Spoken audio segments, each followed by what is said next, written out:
Hi there, it's Kenzie from Details to Enjoy, and today I'm going to be showing you how to create this sign with our This Is Home word kit. We started off with this wood plank sign that we got from Hobby Lobby, and we're going to be adding one of our word kits to this. We chose our This Is Home word kit from our new collection, and these word kits come with a template that you can use to perfectly place your letters. For this project, we're going to be using paint that was pre-mixed into chalk paint using Frosch chalk paint powder, and this is in the color Silky White by Bear. So first we're going to paint our letters, so I'm going to go ahead and move our sign to the side, and we'll get started on painting the word kit. So I do have a little tray here and a foam brush, and I'm going to start off by squeezing some paint onto the foam tray. I'm really not going to need too much for this project since we're just going to be doing a couple coats on the top of the letters here.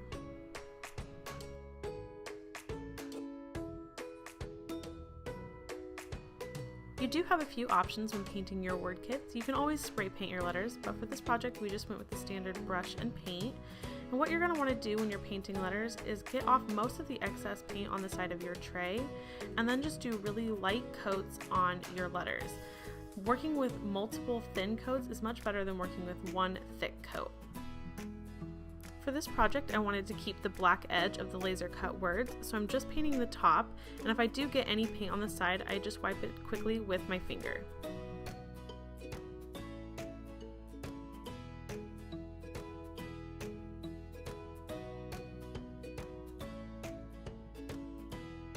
One of the great things about using chalk paint is that it dries super quickly. So by the time that I've put one coat of paint on all of my words, the first letter is already dry and I can begin my second coat.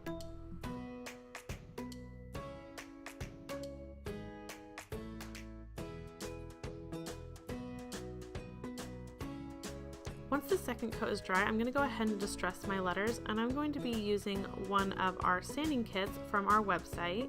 These have sanding blocks and an emery board in here. So first I'm going to start off with the sanding blocks, and I'm just going to give my letters a light sand over the top to smooth it out and give it a nice soft finish.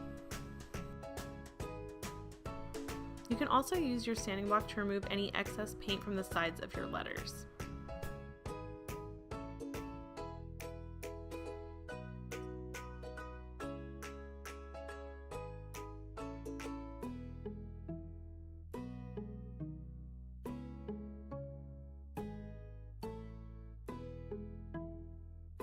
Next, I used my emery board to further distress my letters, giving them a nice rustic look.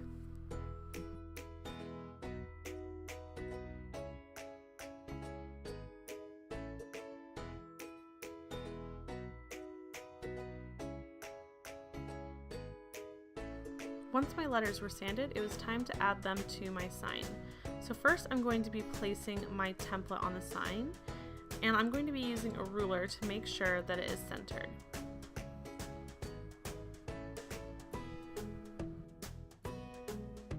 Since I'm going to be adding a wreath to this project, I also placed that on my sign to make sure that the placement was correct between the words and the wreath. Typically I would use washi tape or painter's tape to secure my template in place, but because this is a rougher surface, I didn't feel like I needed it. So instead I just went straight to sticking on my letters. Our word kits come with a peel and stick adhesive backing on the letters, so it was super simple to just peel that off and place it in the template and stick it down. It's always a good idea to put your letters in your template first before adhering them. That way you know that you have all the pieces and that they are in the correct spots. For example, you can see I had to flip this H the other way to make sure that it fit correctly into the template. Give your letters a gentle push to make sure they're stuck. For this project, I wanted to be able to switch out the wreaths so I could have different wreaths for different seasons.